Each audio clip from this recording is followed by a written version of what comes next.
आवाज आ रही है मेरी?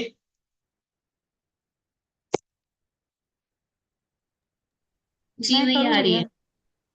तो ओके। मंगलाचरण कौन करेगा आज? मैं करूँ भैया? जी करिए।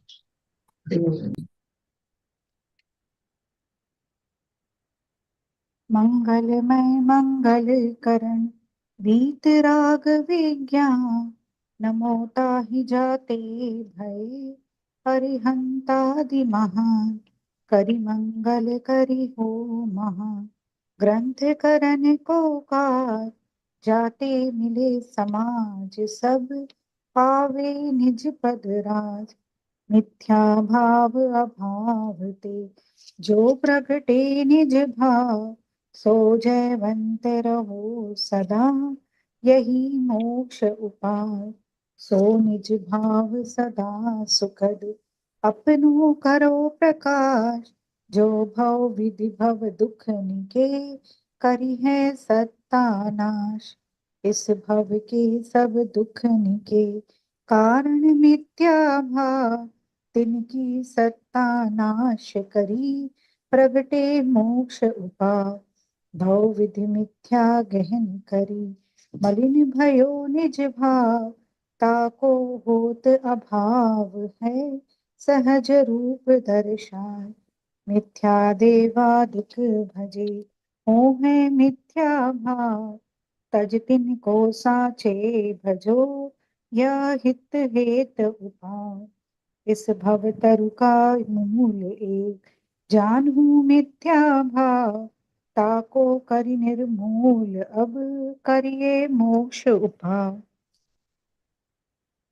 अब हम लोग क्या करेंगे कि आठवें अधिकार के मंगलाचरण में सातवें अधिकार का ही मंगलाचरण पढ़ा करेंगे, ठीक है?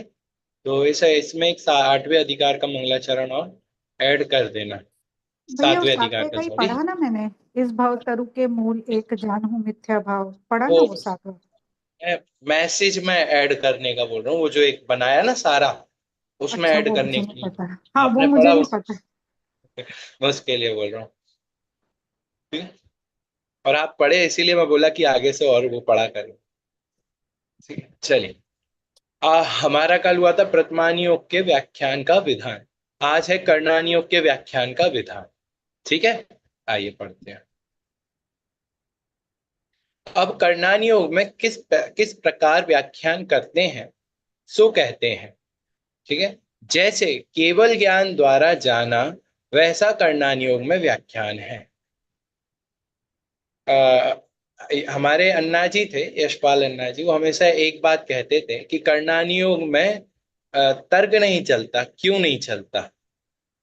क्यों? फिक्स है जो वो। है सो है, फिक्स है। तो कर्णान योग में अब सुमेरु पर्वत की हाइट 1 लाख योजन है, तो क्यों है? है तो है ना? अब इसमें तो आप क्यों पूछ ही नहीं सकते।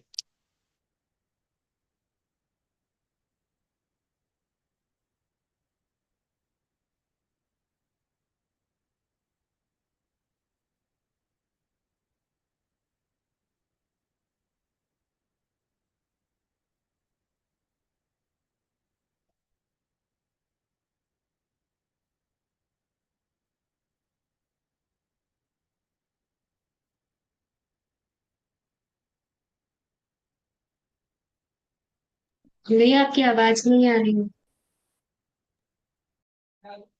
जी।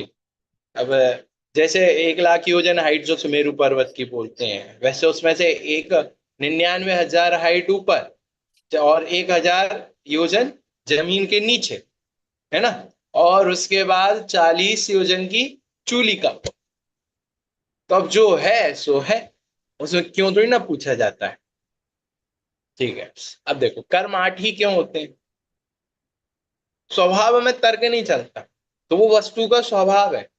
कर्णानी योग में जो जियोग्राफी बताए जा रहे हैं वो अकृत्रिम है ना? कि ये ऐसा ही क्यों है, सूरज पूरब से ही क्यों उगता है। समझ में आया? तो जो स्वभाव है उसमें तर्क नहीं चलते। तो ऐसे ही कहा कि जैसा केवल ज्ञान में द्वारा जाना, वैसा कर्णान योग में व्याख्यान है।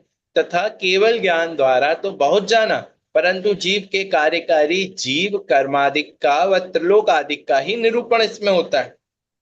और अब केवल ज्ञान में तो अनंत जाना है, अनंत में से यहाँ काय का निरूपण किया है, यहाँ सिर्फ जीव के काम की चीजें निरूपण की है, जैसे जीव के बारे में, कर्मों के बारे में, तीन लोक के बारे में, इन्हीं का निरूपण इसमें होता है। तथा उनका भी स्वरूप सर्व निरूपित नहीं हो सकता।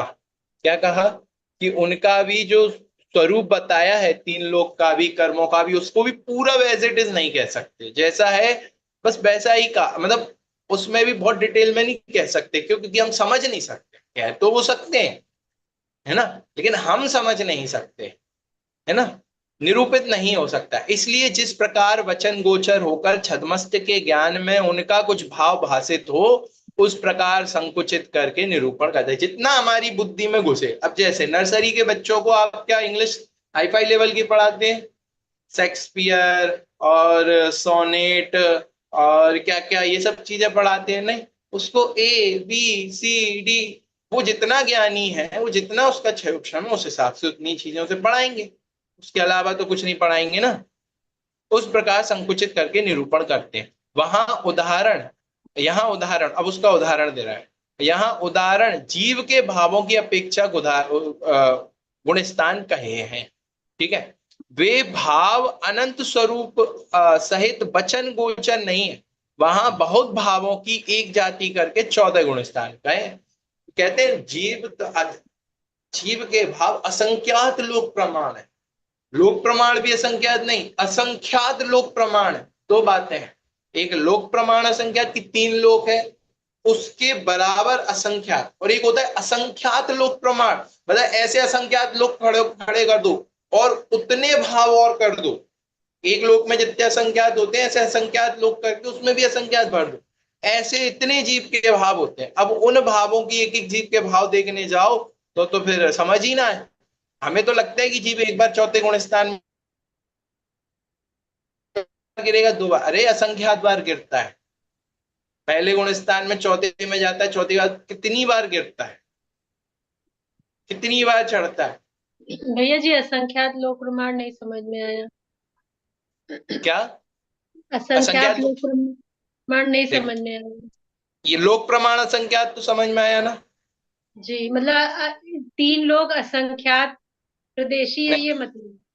हाँ, तो 3 लोग असंख्यात प्रदेशी है ना, ऐसे जीव के भाव भी ऐसे ऐसे ही, जैसे हम कहें कि लोक प्रमाण है, जीव कैसा है, लोक प्रमाण है, धर्म द्रव्य अधर्म द्रव्य कैसा है, लोक प्रमाण है असंख्यात। क्या कहा, लोक प्रमाण असंख्यात।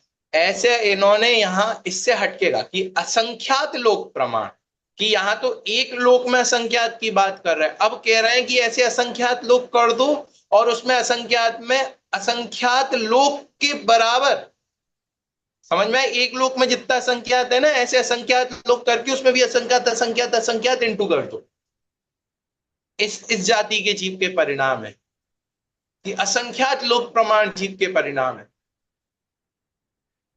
ना। तो क्या कहा, मतलब इसमें भैया जी असंख्यात को असंख्यात से मल्टीप्लाई किया है। हाँ हाँ हाँ, पहली बात तो एक ही लोक में असंख्यात है और फिर ऐसे लोक भी असंख्यात कर दिए, फिर उसके अंदर जो असंख्यात है, फिर उससे मतलब जीव के ऐसे परिणाम है, ये कहा। जी ठीक। यहाँ उदाहरण जीव के भावों की अपेक्षा गुणस्थान कहे, वे भाव तो अनंत स्वरूप सहित वचन गोचर नहीं है, वहां बहुत भावों की एक जाति करके 14 गुणस्थान कहे। अब क्या किया कि उन भावों की, इन बहुत सारे एक टाइप के भाव, जैसे देखो चौथे गुण स्थान में भरत चक्रवर्ती भी थे, चौथे गुण स्थान में कोई ऐसा त्यागी व्रती भी था। त्यागी व्रती के भाव अलग तरीके के हैं और चक्रवर्ती के भाव 6 खंड जीतने के हैं, इस विश्व की सारी संपदा जीतने के हैं, अच्छे भोग भोगने के हैं। इंद्र के भाव कैसे होंगे, इंद्र के भाव अलग होंगे। अब जो क्या कहते हैं त्रियंशों का चौथे गुण, उसके अलग होंगे। तो ऐसे तो भाई एक ही जीव के असंख्या लोक प्रमाण है, और अलग अलग जीवों के भी देखो तो उस गुणस्थान में ऐसे बहुत भावों का क्या करते हैं, एक जाति करके ऐसे अलग अलग 14 गुणस्थान कहे हैं। तथा जीवों को जानने के अनेक प्रकार हैं, वहां मुख्य 14 मार्गणा निरूपण किया है ना, मेनली 14 का निरूपण किया है। हाँ तथा जी, हाँ तथा कर्म परमाणु अनंत प्रकार शक्ति युक्त है, उनमें बहुतों को एक जाति करके 8 व 148 प्रकृतियां कही हैं, है ना। समझ में आया ना, बहुत जाति प्रकार है लेकिन उन सबको एक एक ग्रुप बना दिया। अब जैसे स्कूल में हजारों लाखों बच्चे हैं, है ना, अब क्या करते हैं, 4 हाउस बना देते हैं, है ना, क्लासेस में डिवाइड कर देते हैं ऐसे, ठीक है। हाँ तथा त्रिलोक में अनेक रचनाएं, वहां कुछ मुख्य रचनाओं का निरूपण करते हैं। 3 लोक में तो कितनी देखो, 2.5 द्वीप के आगे भी बहुत रचनाएं होंगी, है ना, उन उन उन द्वीपों की, उन समुद्रों में कैसा क्या हो सकता है वो भी होंगी, लेकिन वहां जो हमारे काम की चीजें उनका ही निरूपण है, ठीक है। तथा प्रमाण के अनंत भेद हैं, वहां संख्यात आदि 3 भेद व इनके 21 भेद निरूपित किए हैं, इस प्रकार अन्यत्र जानना, है ना। प्रमाण जानते हो, प्रमाण, न्याय, जैन दर्शन में मैंने आपको न्याय के बारे में बताया था। न्याय की भाषा में ही प्रमाण होता है। प्रमाण प्रमाण प्रमाण का के मतलब 3 भेद पूरा, हैं। प्रमाण का हम्म? मतलब, प्रमाण का मतलब संपूर्ण। नहीं नहीं, प्रमाण का मतलब ये नहीं है, एक सेकेंड।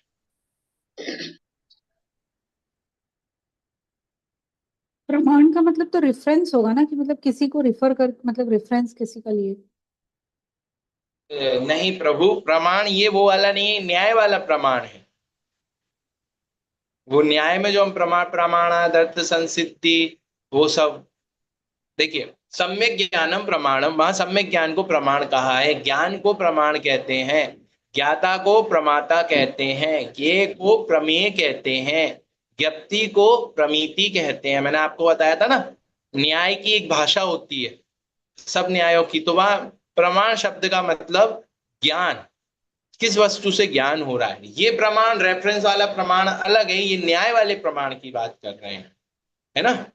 विशदम प्रत्यक्षम, है ना। प्रमाण के 3 भेद है, कौन कौन से, प्रत्यक्ष प्रमाण, परोक्ष प्रमाण, और वैसे तो प्रमाण के 2 भेद हैं, लेकिन जब इन 2 भेदों को भी और खोलते हैं तो प्रत्यक्ष में जाता है एक अकेला केवल ज्ञान, पारमार्थिक प्रत्यक्षम, और दूसरा आता है साम व्यवहारिक प्रत्यक्ष, ठीक है, और तीसरा आता है परोक्ष प्रमाण, ठीक है। साम व्यवहारिक प्रत्यक्ष में कौन कौन से ज्ञान आते हैं, अवधि ज्ञान अधिक और मना पर्याय ज्ञान। अंतर। पारमार्थिक प्रत्यक्ष में केवल ज्ञान, और परोक्ष प्रमाण में 5 प्रमाण आते हैं, स्मृति, प्रत्यभिज्ञान, तर्क, अनुमान, आगम, ठीक है। बस एक बेसिक इंट्रोडक्शन दे रहा हूं, ठीक है। वहां तो ऐसे प्रमाण के अनंत भेद है, ठीक है, वहां संख्यात आदि 3 भेद व इनके 21 भेद निरूपित किए हैं, इस प्रकार अन्यत्र जानना,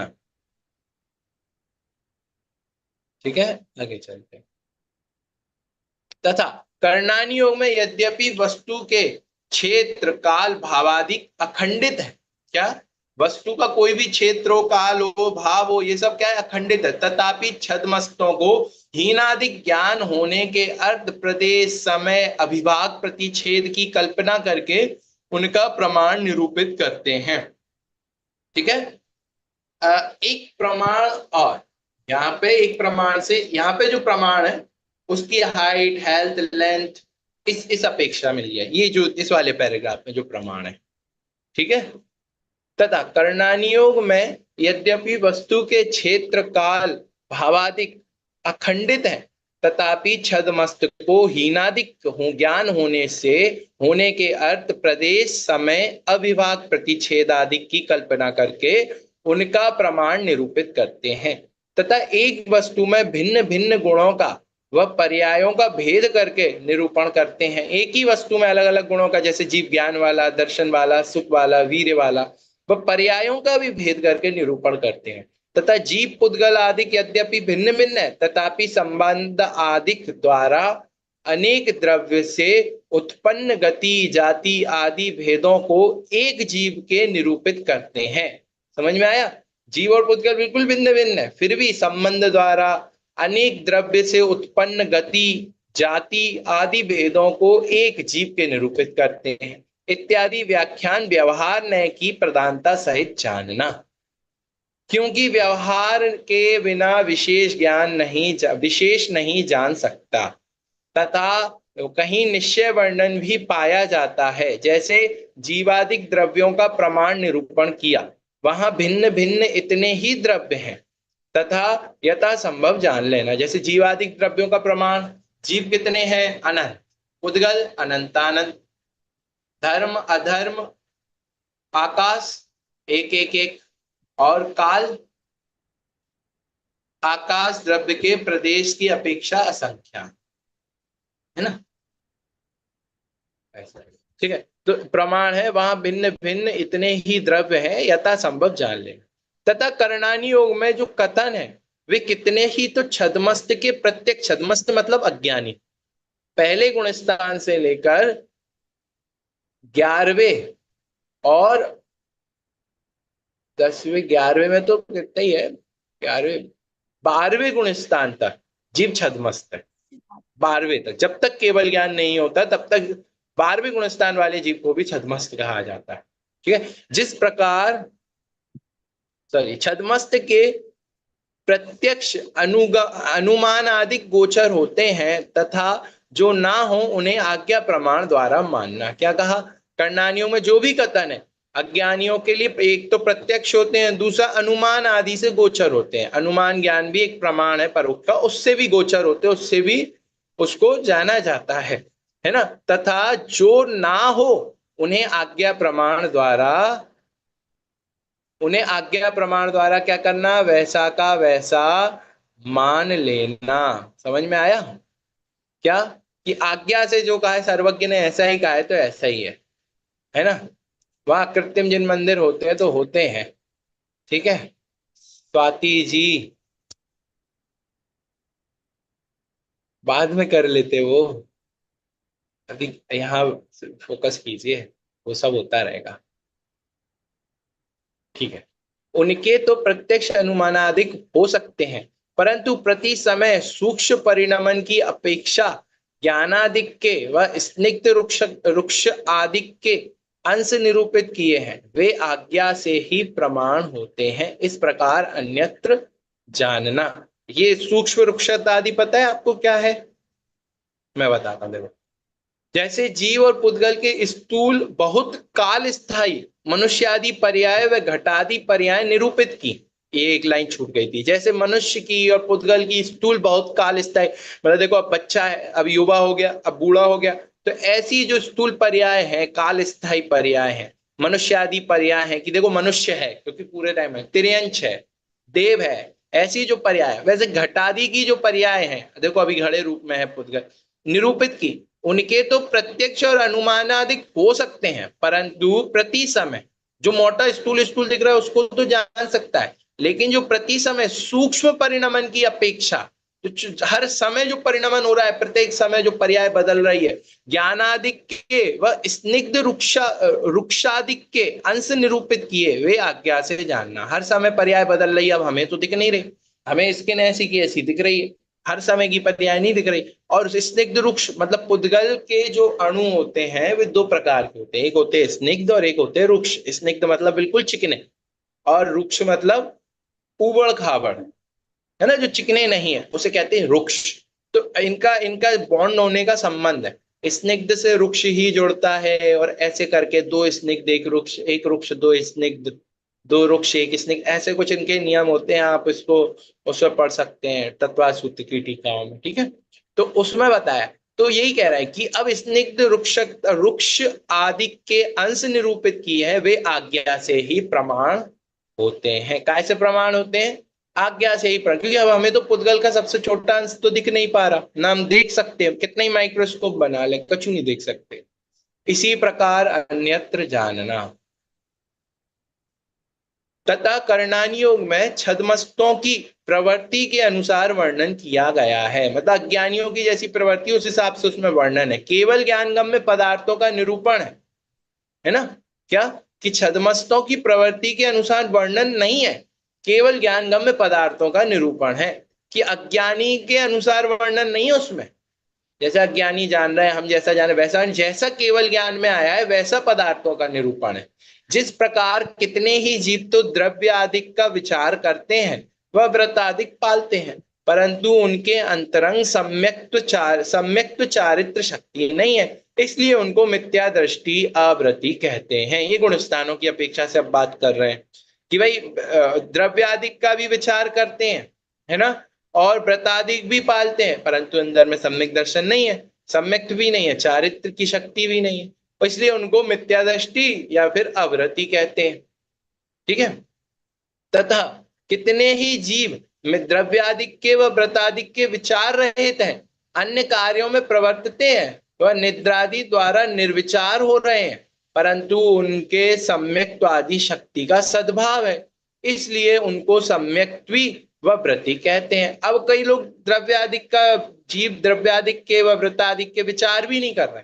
अब तेरे जंगल में रहने वाला तिरंज कहाँ विचार कर रहा है, शेर कहाँ विचार कर रहा है, सियार कहाँ विचार कर रहा है ना।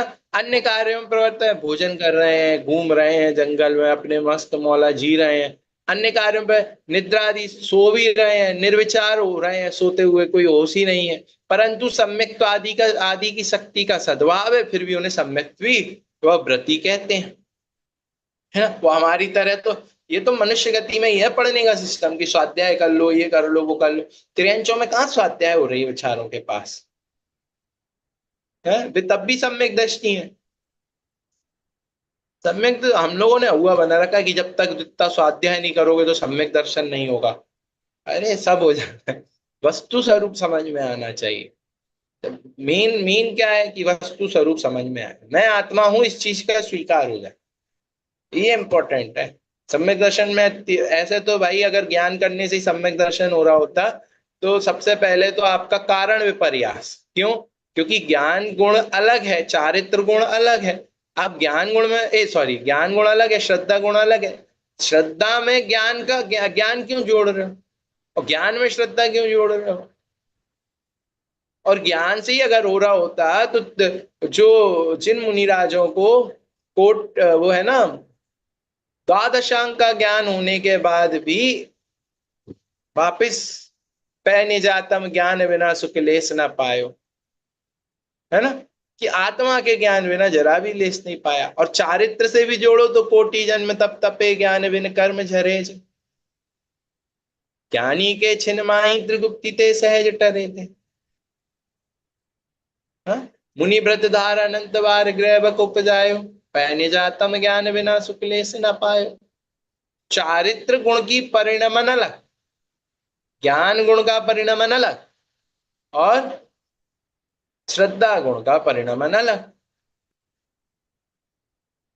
कारण कार्य संबंध हो सकता है, नो डाउट, लेकिन एक गुण से दूसरे गुण का ये नहीं कि इस गुण में ज्ञान ज्यादा है तो श्रद्धा भी नहीं, जरूरी थोड़ी ना। और श्रद्धा सम्यक तो ज्ञान हो नहीं। शिवबुद्धि मुनिराज बहुत अच्छा उदाहरण है कि राजस्थानियों में, मतलब पहले के जमाने में जल्दी शादी हो जाती थी, छोटे छोटे बच्चे 10-10 साल की उम्र, 12-12 साल की उम्र में शादी हो रही है तो उनको क्या सिखाया जाता है, आज से ये तुम्हारी पत्नी और ये तुम्हारा पति, है ना। अब शादी के मंडप पे लड़ने लगे, इसकी चोटी खींच रही है, उसके बाल खींच रहा है अब फिर उनको अरे बेटा लड़ो मत, ये तुम्हारा पति और ये तुम्हारी पत्नी, लड़ते नहीं। अब ठीक है, समय निकला, 12-15 साल के हुए, अब भी लड़ाई हो रही है, लेकिन बस लड़ाई के मायने बदल गए कि इसने मेरी ये चीज ले ली, इसने मेरी ये चीज ले ली है। तो उनको उनकी सास ने फिर समझाया, बेटा लड़ो मत, ये तुम्हारा पति और ये तुम्हारी पत्नी, ऐसा। अब वो बड़े हुए, युवा हुए, 20-25 साल के, अब लड़ाई तो अभी भी हो रही है, बताओ लड़ाई हो रही है या नहीं? लड़ाई तो अभी भी हो रही है, लेकिन अब लड़ाई के कारण बदल गए कि अब क्या, इसने नमक ज्यादा कर दिया, इसने मिर्ची ज्यादा डाल दी, मैंने इसकी बात नहीं मानी तो इसलिए मुझसे मेरे साथ ऐसा कर रही है। अरे बेटा, सासू मां फिर बोली लड़ो मत, ये तुम्हारा पति और ये तुम्हारी, अरे हमें पता है, मत बताओ, समझ गए, ये हमारी पत्नी है और हम इसके पति हैं। हाँ, ये हमारे पति है और हम इसकी पत्नी है, ऐसा समझ गए।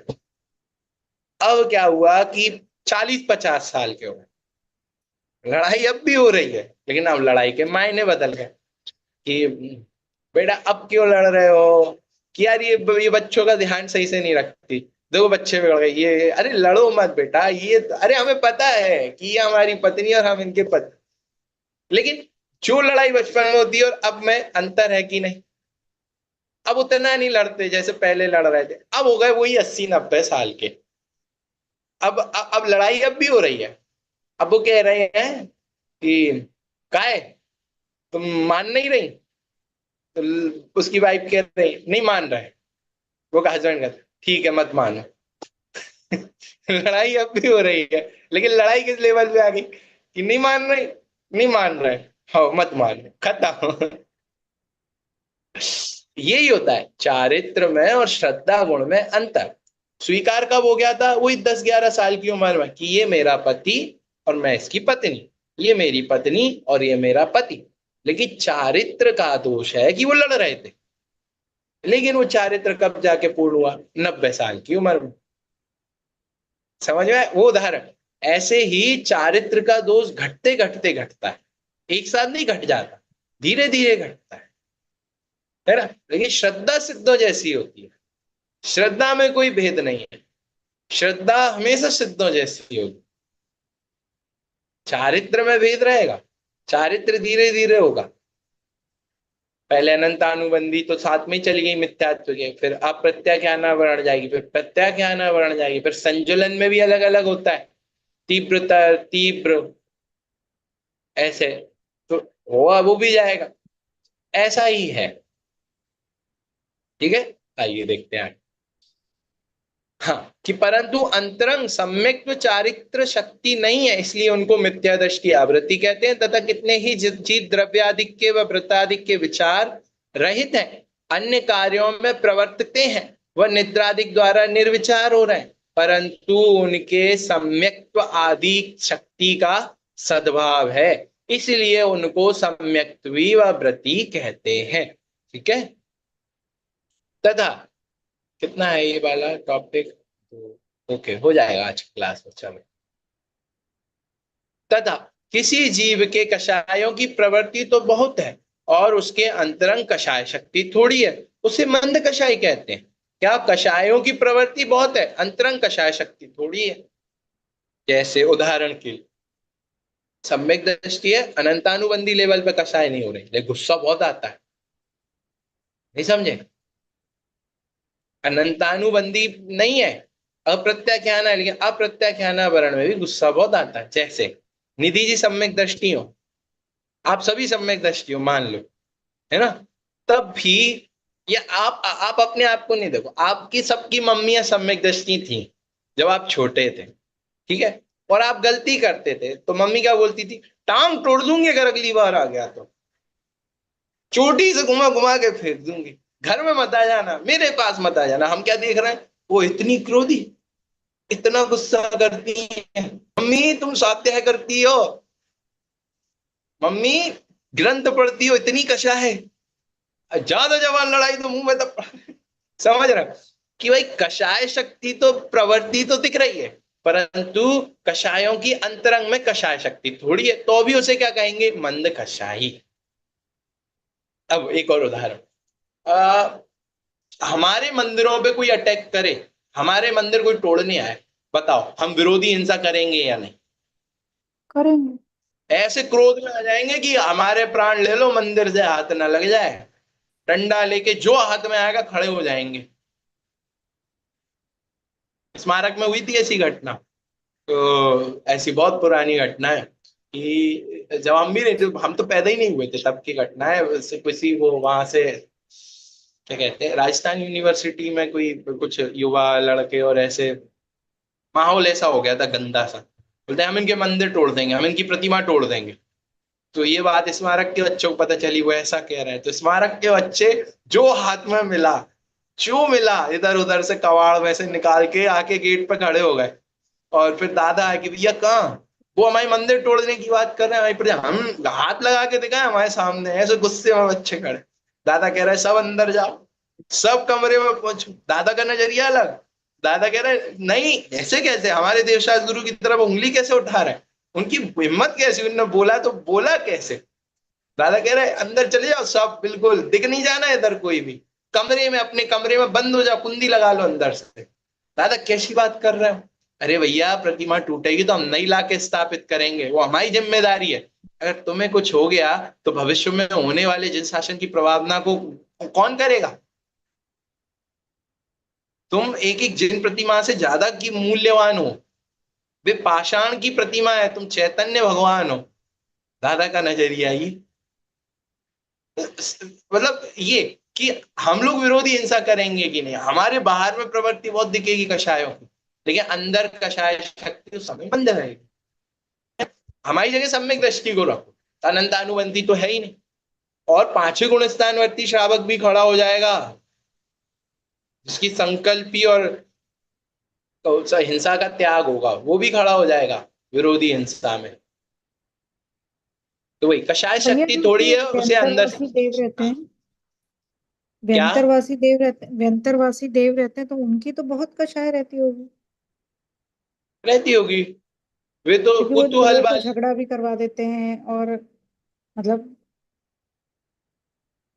नहीं, वो उन्हें कुतूहल कहते हो, उदम कहते हैं। जैसे बच्चे होते हैं ना, बच्चे, उन्हें मस्ती करने में मजा आता है, ऐसे उनको मजा आता है। वो तो ऐसे उनके अंदर ऐसे झगड़े, कषाय नहीं रहती है? रहती है उनको कसाई, लेकिन उतनी भी नहीं होती। स्वर्ग में मंद कषाय ही है, वह मान कषाय की अधिकता है।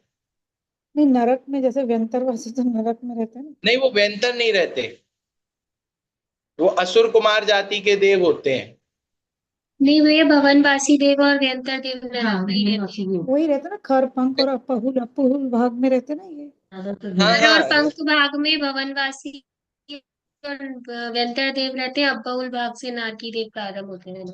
हाँ। नहीं, वो ये पूछ रहे हैं स्वाति जी कि जो असुर भिड़ावे दुष्ट प्रचंड वाले जो देव हैं, वो कौन है? वो पंख भाग में रहते हैं, वो भवनवासी देव है। आपका भैया क्यूट हो आपका गया। म्यूट हो गया।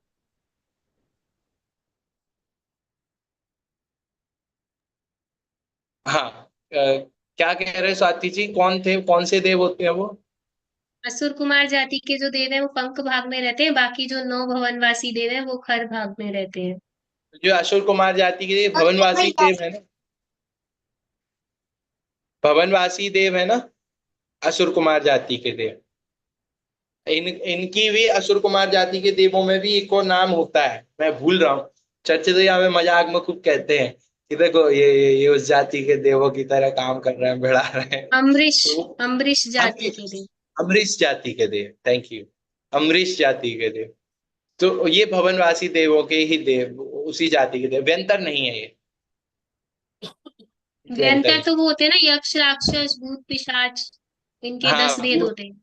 हाँ, भूत सॉरी, 9, शाकिनी डाक, 9 वेद होते हैं। भूत शाकिनी पिशाचिनी डाकिनी, ये सब।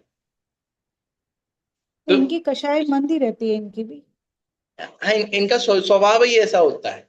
अब नारद है, नारद एग्जाम्पल, नारद पांचवें गुण स्थानवर्ती होते हैं, लेकिन उन्हें मजा आता है भिड़ाने में। नहीं, अब बताओ किसका, द्रौपदी या किसका, रुक्मणी, रुक्मणी का, या रुक्मणी का शायद, रुक्मणी का हरण किसने करवाया था? नारद ने। वो जैसे ही महल में गई, उनको उनको वही एक नारद होते हैं, ब्रह्मचर्य के पालक होते हैं, तो उनको ही होता है कि रनिवास में भी जा सकते हैं कभी भी, रनिवास में कभी भी जा सकते हैं, रानियों के महल में कभी भी प्रवेश कर सकते हैं नारद। अब वे जाते हैं, नारायण नारायण वाले, उनके नारा अपने में तो वो क्षुल्लक होते हैं, है ना, तो वे जा सकते हैं। तो अभी गए, तो जैसे ही वे गए, वो मुझे याद नहीं है रुक्मणी थी या फिर कोई दूसरी, रुक्मणी थी ना, हाँ, तो रुक्मणी, अब वो गए तो डर गई रुक्मणी, ये कौन आ गया पुरुष, इस तरीके से डर गई। अब वो डरी और इन्हें अपनी बेइज्जती महसूस हुई। बाकी फिर बाद में बात संभाल ली, अरे वो तो नारद जी हैं, तो वो भी जानती नहीं थी इसी। उन्होंने कहा कि अच्छा ऐसा, तो उन्होंने अपहरण करवा दिया। अपहरण कैसे? दूसरे राजा को जाके बताया, अरे तुम्हारे पास, अरे असली रानी तो उनके पास है, कृष्ण के महल में। या फिर राजकुमारी हो तो कृष्ण ने ही अपहरण किया था ना? हाँ, किसने? कृष्ण ने किया, कृष्ण कृष्ण ने ने ही किया। किया था। अरे तुम्हारे पास है, तुम क्या बात कर रहे हो, सबसे अमूल्य चीज तो उधर है। अच्छा कौन है? तो ऐसे अपहरण करवा, ऐसे बढ़ाने का काम बहुत होता है, बहुत बढ़ाया है। नारद आप पढ़ोगे ना पद्म पुराण, और ये पद्म पुराण में नहीं, कृष्ण या हरिवंश पुराण, इसमें ही आपको मिल जाएगा। नारद ने खूब बढ़ाया। कितने? 9 ही होते हैं नारद, 9 नारद होते हैं, 9 नारायण, सॉरी, नारद, 9 नारद, 9 नारायण, 9 प्रति नारायण, और हमेशा ये नारायण के ही काल में होते हैं लगभग, है ना? नारायण प्रति नारायणों के ही काल में होते हैं, और नरक जाते हैं। काल के दोष से अभी ऐसा मिला है कि एक स्वर्ग भी गए, हुंडा अप्सरपणि काल के दोष से एक नारद स्वर्ग गए। तो ये 5वें गुणस्थानवर्ती होते हैं, नरक जाते हैं। कषाय ही ऐसी होती है, सब वो सम्यक दर्शन छूट जाता है, मतलब वो गुणस्थान गिर जाता है ना। ये भी तो सम्यक दृष्टि होते हैं सब, नारायण, नारायण और प्रति नारायण, ये भी तो मर के नरक जाते हैं। आप पढ़ तो लेना भैया जैसे प्रथमान योग में सब। नारायण जो रहते हैं, नारायण जो रहते हैं और चक्रवर्ती रहते हैं, वो एक साथ नहीं होते कभी? नारायण क्योंकि ये, अर्धचक्री होता है। हाँ वही तो, ये 3 खंड ये जीतते हैं और बाकी 3 खंड कोई नहीं जीतता, और जब चक्रवर्ती रहते हैं तो वो 6 खंड जीतते हैं। नहीं, सबका समय भेद है, हाँ साथ मतलब में नहीं अलग अलग होते, रहता है ना।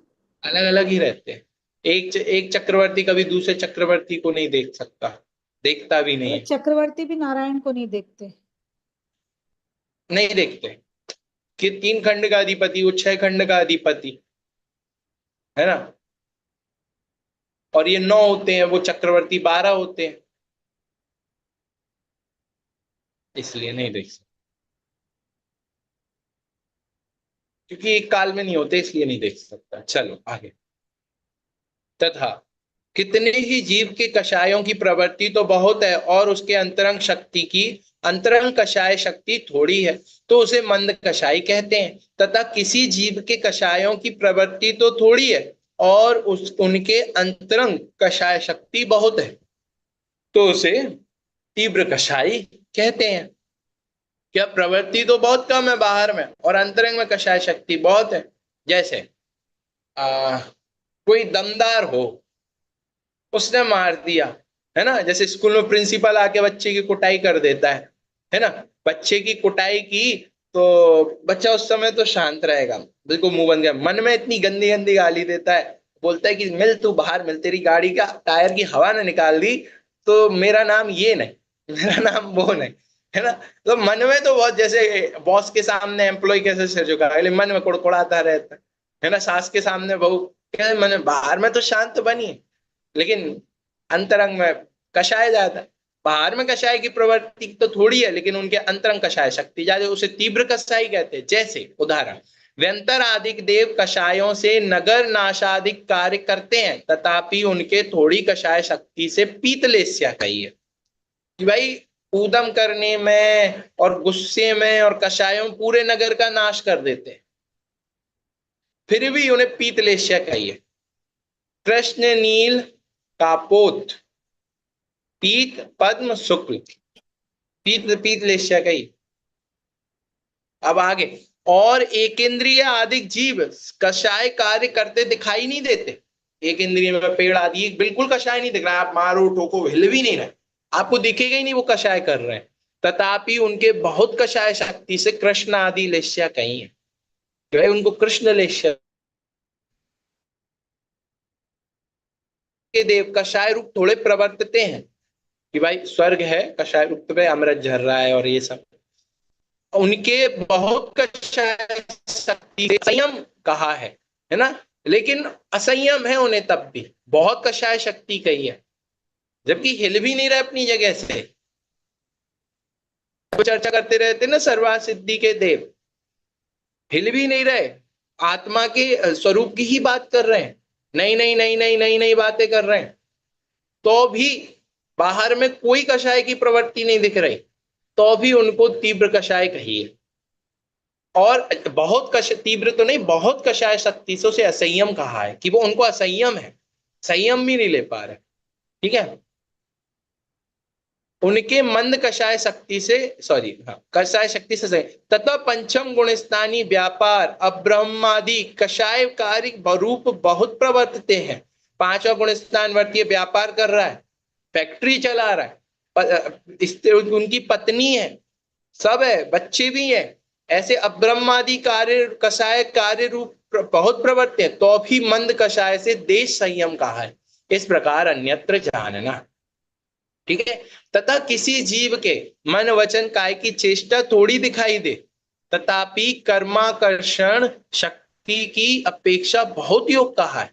क्या बाहर में योग तो मन वचन काय की चेष्टा तो बहुत, हिल भी नहीं रहे, सोच भी नहीं रहे, जैसे जो कुतब करते हैं, एक जगह बैठ गए बिल्कुल आंख बंद करके, ना सोच रहे। तो बाहर में तो मन वचन और काय की चेष्टा बहुत थोड़ी दिख रही, फिर भी कर्मों का आकर्षण करने की शक्ति की अपेक्षा बहुत योग है। क्यों? क्योंकि मिथ्या तप कर रहे हैं, अभिप्राय मिथ्या बैठा हुआ है, उल्टा अभिप्राय बैठा है, तो कर्मों को खींचने की शक्ति कैसी है? बहुत ज्यादा है ना।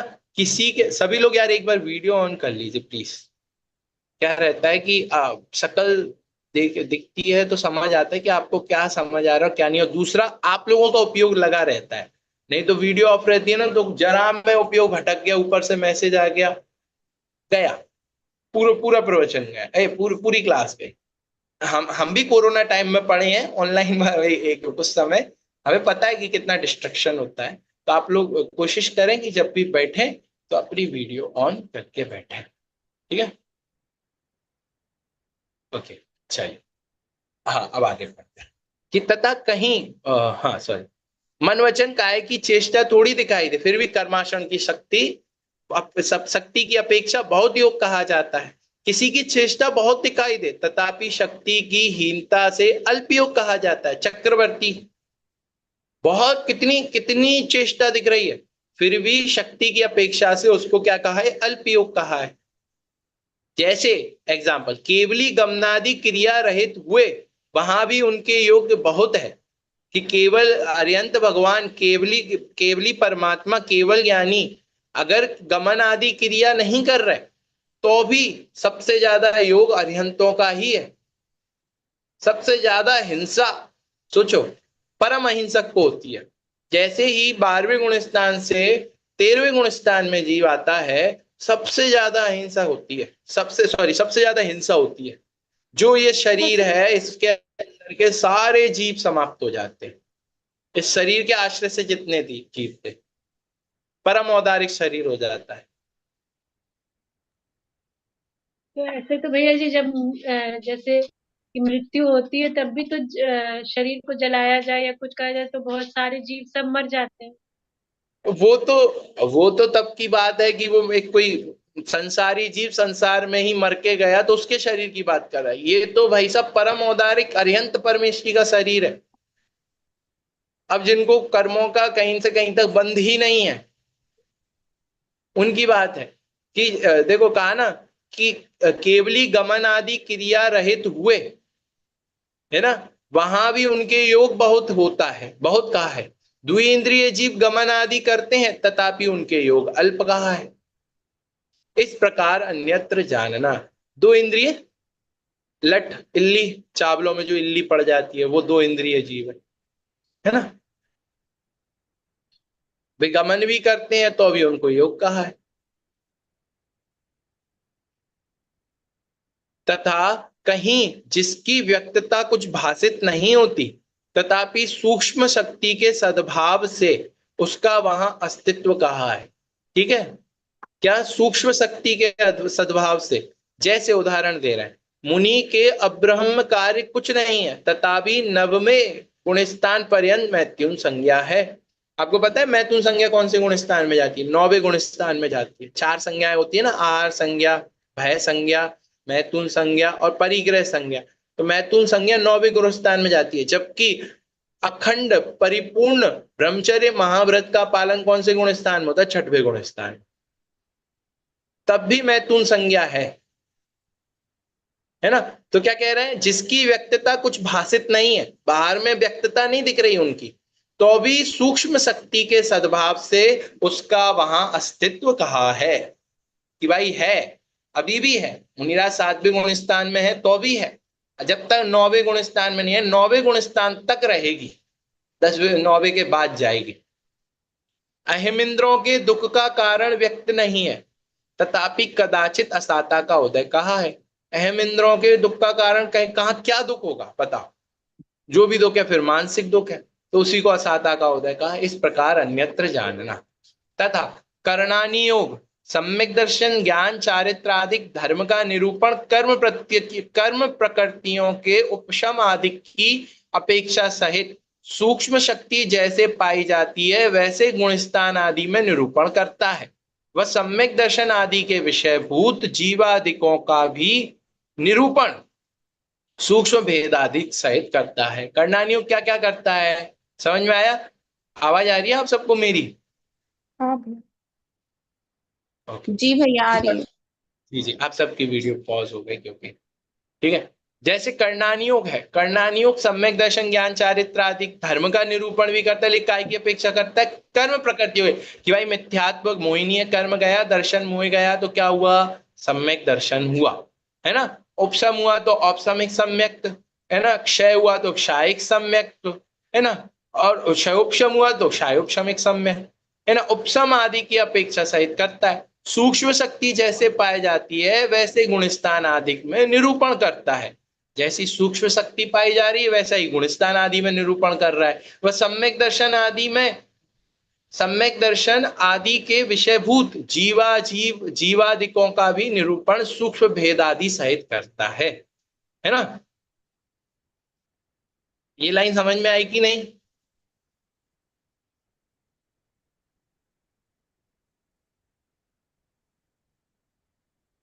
आवाज आवाज नहीं आ रही क्या मेरी आप लोगों को? नहीं आई भैया जी, आ रही है भैया।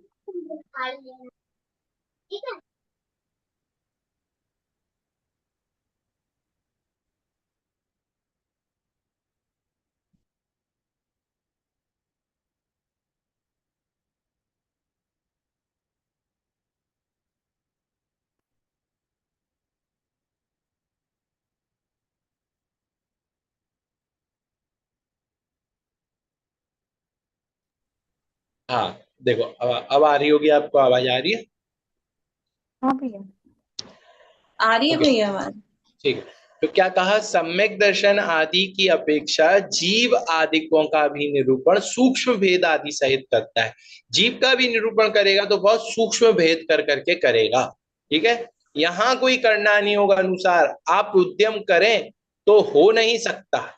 क्या यहां कोई करना नहीं योग के अनुसार उद्यम करे तो हो नहीं सकता। करना नहीं योग तो यथार्थ पदार्थ बतलाने का मुख्य प्रयोजन है, आचरण कराने की मुख्यता नहीं है कि भाई कर्णानियों में ऐसा करने से, अरे उसके हिसाब से वो कर ही नहीं सकता, क्योंकि कर्णानियों का काम क्या है कि भाई जो वस्तु जैसी है, जो पदार्थों का परिणमन जैसा है वैसा बतलाने का काम, आचरण नहीं कर रहा था कर्णानियों कि भाई इन भावों से तीर्थंकर प्रकृति बनती है, तो आप चाह के भी वो भाव नहीं कर सकते। समझ में आया? तो आचरण कराने की मुख्यता नहीं है, इसलिए यह तो चरणानियोग आदि के अनुसार प्रवर्तन करें। इसलिए क्या कहा कि किसके अनुसार प्रवर्तन करें, चरणानियोग आदि के अनुसार प्रवर्तन करें। उसमें जो कार्य होना है वह स्वयं भी होता है, और कर्णानियोग का जो भी कार्य होना है वो अपने आप होता है, उसमें आप करें। जैसे उदाहरण दे रहे हैं, इसी उदाहरण से आप कर्मों के उपशम आदि करना चाहें तो कैसे होंगे बताओ। कर्मों का उपशम करना हो, क्षय करना हो, क्षय कैसे होंगे बताओ। वह तो स्वयं में भी होता है ना। आप कर्मों के उपशम आदि करना चाहे तो कैसे, आप तो तत्वादिक का निश्चय करने का उद्यम करें, उससे स्वयं में भी उपशम आदि सम्यक होते हैं। इस प्रकार अन्यत्र जानना। समझ में आया? कर्णानियोग में तो अपने आप ही होते। वो है ना एक बहुत अच्छी लाइन कि कर्म थर थर कांपते, जब जब आत्मस्वरूप लगते, ऐसी कोई बहुत अच्छी लाइन है बड़े पंडित जी की, कर्म थर थर कांपते, इतना याद है। उसके आगे कि जब स्वरूप में रमते या आत्मस्वरूप लगते तब कर्म थर थर कांपते हैं, ऐसी है। पर तो भैया वही है कि ऐसा आप होता है ना न्यू न्यू जी করতাম कि उपशम तो हम खुद ही करते हैं ना, मतलब जैसे कोई भी विचार करके ही करते हैं ना, विचारों का भी नहीं तो नहीं, करते हैं ना कि अब नहीं आपकी बात सोचते सही हैं है। अपन। कर आप सोचो कि मुझे उपशम ही करना है, नहीं आप करो उपशम अभी नहीं है, बैठ लेकिन के। जैसे कुछ भी विचार, मतलब वैसा नहीं, लेकिन जैसे कोई भी कुछ खाने का भी विचार हुआ तो अपन ही सोचते हैं ना ये गलत है खाना, ऐसा है तो नहीं खाते हैं, तो फिर ये भी तो उपशम हुआ ना। ये उपशम सम्यक्त्व की बात कर रहे हैं, उसकी बात है। दूसरा, हमारे सोचने से मतलब करने से नहीं होता। उन्होंने लिखा ना आगे कि तत्वाधिक का निश्चय करें, उद्यम करें तो स्वयं उपशम हो जाता है। मतलब उसके कारण पे फोकस करेंगे तो कार्य होगा। ये उपशम आदि तो यहाँ कर्मों की जो प्रकृति है कार्य रूप परिणमित होगी। ये इनके बारे में जैसे मानो हमें तीर्थंकर प्रकृति का बंध करना है, अब सोचते रहो तीर्थंकर प्रकृति बांधना है, 16 कारण बांधना, नहीं ऐसा नहीं होगा। आत्म स्वरूप में लीन हो जाओ, यदि तीर्थंकर प्रकृति बननी होगी तो 16 कारण भावना अपने आप भव जाएंगी और अपने आप तीर्थंकर प्रकृति बनेगी। अब बताओ कृष्ण ने, सॉरी, 16 ऐसा मिलता है कि कृष्ण ने एक मुनिराज को आहार दिया था, उससे उसे तीर्थंकर प्रकृति का बंध हुआ। तो उसने सोच के बांध दिया था कि इन मुनिराज को आहार दे रहा हूं तो इससे मुझे तीर्थंकर प्रकृति का बंध होगा, नहीं। तो अपन तो अपना कार्य करो, करणानियों का कार्य अपने आप होता रहेगा। जैसे उदाहरण के लिए कि हमें पानी गर्म करना है, कितना गर्म करना है, तो एक थर्मामीटर लगा दिया, इस थर्मामीटर की रीडिंग 100 जानी चाहिए। अब थर्मामीटर की रीडिंग बढ़ाने में फोकस करेंगे या अपना पानी गर्म करें, पानी गर्म करेंगे थर्मामीटर की रीडिंग अपने आप पता चलेगी कि ये कितनी बढ़ गई। ऐसे ही कि हमें तत्व अभ्यास, तत्वों का निर्णय ऐसा करेंगे तो बाहर में उपशम आदि कार्य अपने आप होंगे, है ना। उदाहरण से आप हो जाइए, एक बार और पढ़ो। आप कर्मों के उपशम आदि करना चाहें तो कैसे होंगे। कर्मों का जैसे ये कर्मों का उपशम होगा तो औपशमिक सम्यक होता है ना। क्षय होगा तो क्षायिक सम्यक होगा, क्षयोपशम होगा तो क्षयोपशमिक सम्यक होगा। तो ये वहां उस अपेक्षा कर रहा है। यदि आप कर्मों का उपशम खुद से करना चाहेंगे, इन कर्मों का उपशम कर देता हूं, चलो मैं डायरेक्ट कर्मों का उपशम कर देता हूं, तो वो नहीं होगा। बल्कि उसका जो कारण है कि आप तो तत्वाधिक का निश्चय करने का उद्यम करें, अपने उससे स्वयं भी उपशम आदि सम्यक तो होते हैं, इस प्रकार अन्यत्र जानना, है ना। चलो, एक अंतर मुहूर्त में 11वें गुण स्थान से गिरकर क्रमशः मिथ्या दृष्टि होता है और चढ़कर केवल ज्ञान उत्पन्न करता है। सो ऐसे सम्यक्त्व आदि के सूक्ष्म भाव बुद्धि गोचर नहीं है कि 1 सेकंड पहले ही गिर गया, 11वें गुण स्थान से गिर गया और फिर वापिस श्रेणी मांड के अरिहंत हो गया। इतने सूक्ष्म भाव है, 10,000 बार गिरते हैं, 1000 बार चढ़ जाते हैं, असंख्यात बार गिरते हैं, असंख्यात बार चढ़ते हैं। हमने जैसा गुण स्थानों का स्वरूप पढ़ा है ना, उससे भी अनंत गुना जानना, है ना। सो ऐसे सम्यक्त्व आदि के सूक्ष्म बुद्धि गोचर नहीं है, इसलिए करणानियों के अनुसार जैसा का तैसा जानो, जान तो ले परंतु प्रवृत्ति बुद्धि गोचर जैसे भला हो वैसे करे, है ना। परंतु प्रवृत्ति बुद्धि गोचर जैसी भले जैसे भला हो वैसी करें, ठीक है। बुद्धि में जो पकड़ में आ रहा है, जैसी प्रवृत्ति बुद्धि से पकड़ में आ रही है वैसी करें, जैसी भली हो वैसी करें, ठीक है। तथा करणानि योग में कहीं उपदेश की मुख्यता सहित व्याख्यान होता है, उसे सर्वथा उसी प्रकार नहीं मानना। जैसे कि भैया कर्मों का ऐसे कर्म मत बांधो, ऐसा मत करो, सम्यक दर्शन प्राप्त करो, मोह का नाश करो, ये कैसा है, उपदेश परक कथन है। उपदेश की मुख्यता से व्याख्यान होता है, उसे सर्वथा उसी प्रकार नहीं मानना। जैसे उदाहरण भी दे रहा है, हिंसा आदि के उपाय को कुमति ज्ञान कहा। क्या, हिंसा आदि के जो भी उपाय कर रहे हैं सब क्या है, कुमति ज्ञान है। अन्य मतादिक के शास्त्र अभ्यास को कुश्रुत ज्ञान कहा। बुरा दिखे भला ना दिखे उसे विहंग ज्ञान कहा। विहंग ज्ञान मतलब कुअवधि ज्ञान। सो इनको छोड़ने के अर्थ उपदेश द्वारा ऐसा कहा कि भाई इनको छोड़ो, इसलिए ऐसा उपदेश दिया। तारतम्य से मिथ्या दृष्टि के सभी ज्ञान कुज्ञान है, सम्यक दृष्टि के सभी ज्ञान सुज्ञान है, इस प्रकार जानना, ठीक है। तथा कहीं स्थूल कथन किया हो उसे तारतम्य नहीं जानना। तारतम्य मतलब जैसा है वैसा नहीं जानना। जिस प्रकार व्यास से 3 गुनी परिधि कही जाती है, परंतु सूक्ष्मता से कुछ अधिक 3 गुनी होती है। क्या? व्यास से 3 गुनी परिधि, परिधि जानते हैं ना? डायमीटर, ये क्या? सरकमफ्रेंस हुआ परिधि। हाँ, परिधि तो सरकमफ्रेंस। सरकमफ्रेंस हुआ। हाँ, व्यास मतलब रेडियस। व्यास डायमीटर, क्या? डायमीटर। डायमीटर, डायमीटर भी होगा ना डायमीटर। भैया। हाँ भैया, आप समझ लेना, मैथ का टर्म है, मुझे हिंदी में और ऊपर से हिंदी में अलग है। ठीक है, तो क्या क्या व्यास डायमीटर, से, डायमीटर से 3 गुनी परिधि कही जाती है, परिधि परंतु पेरीमीटर सूक्ष्म, होता है सर। पैरामीटर, पेरीमीटर पूरा ऐसा सर्कल पैरीमीटर। जो मतलब। हाँ, मतलब वो पूरे सर्कल की जो लाइन है ना। हाँ हाँ, और क्या? तो जो व्यास है ना, डायमीटर से जो परिधि है वो 3 गुनी कही है। मतलब कि जो डायमीटर मतलब पूरा रेडियस लेना, या फिर पूरा का पूरा लेना, सर्किल इधर से इधर तक रेडियस लेना मेरे हिसाब से डायमीटर तो। नहीं, डायमीटर तो भैया पूरा सर्कल का इस लाइन मतलब यहाँ से यहाँ तक का जो डिस्टेंस है वो हाँ, डायमीटर हुआ, और और हाफ पेरीमीटर रेडियस, पूरा हुआ। हाँ, रेडियस हाफ होता है सेंटर से। रेडियस हाफ है ना, रेडियस का डबल डायमीटर है ना, हाँ, रेडियस का और और डायमीटर से पेरीमीटर 3 थर्ड। गुनी बड़ी।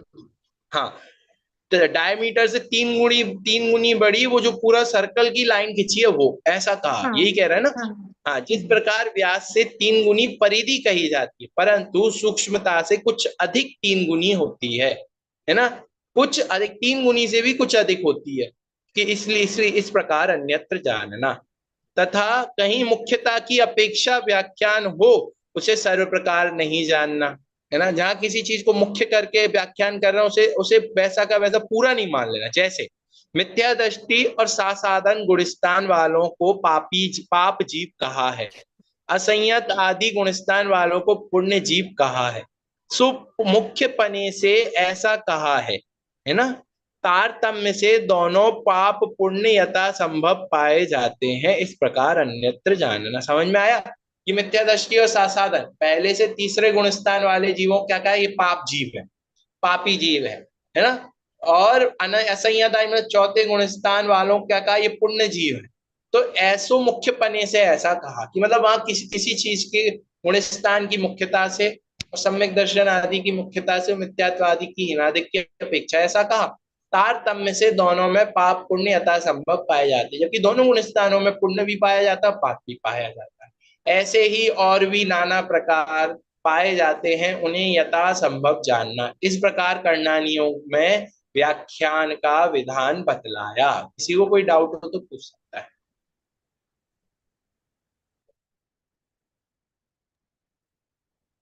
नहीं भैया। नहीं? चलिए, अब नेक्स्ट क्लास में मिलते हैं। शरणानियोग का व्याख्यान विधान और द्रव्यानियोग का व्याख्यान। ठीक है, चलिए, जिनवाणी स्तुति का क्लास समाप्त।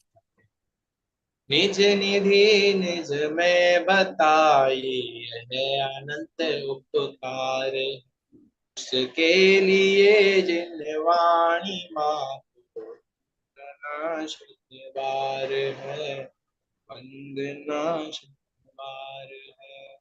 बोलिए दादा दशांगमयी जिनवाणी माता की जय। जय जय महान की जय।